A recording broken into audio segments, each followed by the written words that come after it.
Speed of sound in A gas निकालने के लिए हमें क्या यूज़ करना है, हमें यूज़ करना है लाप्लास फार्मूला को यूज़ करना है, v equal to under root gamma P upon D. Clear हुआ। अब ये P अपॉन डी को अगर हमें निकालना तो P क्या initial pressure of the gas है, D क्या है डेंसिटी। बस एक चीज़ ध्यान देना है, ये जो डेंसिटी है ये 1 मोल गैस की है। 1 मोल क्यों लेते हैं, इससे हमारा कैलकुलेशन आसान हो जाता है, राइट। गामा की वैल्यू हमें दो तरीके से मिल सकती है। किसी किसी क्वेश्चंस में आपको स्पेसिफिक हीट देगा एट कांस्टेंट प्रेशर या कांस्टेंट वॉल्यूम पे, कभी कभी आपको गैस का नाम बता देगा।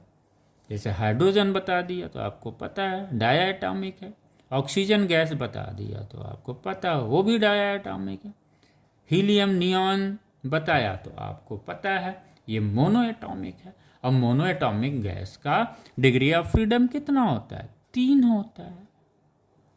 सिर्फ ट्रांसलेशनल मोशन ही होता है। डायटॉमिक में क्या होता है, 3 ट्रांसलेशनल हो गया, रोटेशनल कितना हो गया, 2 हो गया, टोटल डिग्री ऑफ फ्रीडम कितना हुआ, 5 हुआ। क्लियर, ऐसे निकालते हैं। तो इस तरह से क्वेश्चन आएगा। तो कभी कभी गैस दे देता है तो आपको ये देखना डायटॉमिक है या मोनोएटॉमिक है, राइट। या फिर Cp और Cv देगा तो इससे गामा की वैल्यू निकल जाएगी। तो क्लियर हो गया।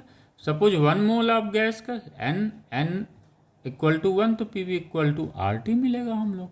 अब ये V क्या, वॉल्यूम ऑफ द गैस क्या होता है, उस कंटेनर का वॉल्यूम होता है जिसमें गैस रखी जाती है। चूँकि गैस का अपना कोई ओरिजिनल वॉल्यूम नहीं होता है, वो चेंज होता रहता है, डिपेंड करता है कंटेनर पे या वेसल्स पे।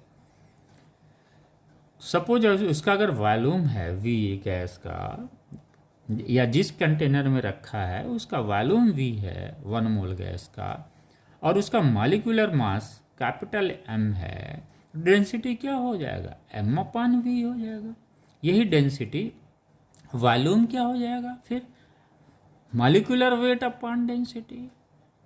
ये डेंसिटी किसका, 1 मोल ऑफ गैस का है। तो इससे हमें क्या मिल जाएगा, P अपॉन डी का रेशियो मिल जाएगा। अगर हम यहाँ पे रखते हैं P अपॉन डी तो V की वैल्यू रख देते हैं यहाँ पे, V की वैल्यू क्या रखेंगे, m अपॉन डी रख देंगे। यहाँ पे क्या हुआ बच्चों, P equal to m upon D, ये रखा हमने, ये हुआ हमारा RT हो गया। इससे हमें ये रिलेशंस मिल गया। इस बेसिस पे हमें ये रिलेशंस मिला टेम्परेचर के फॉर्म में।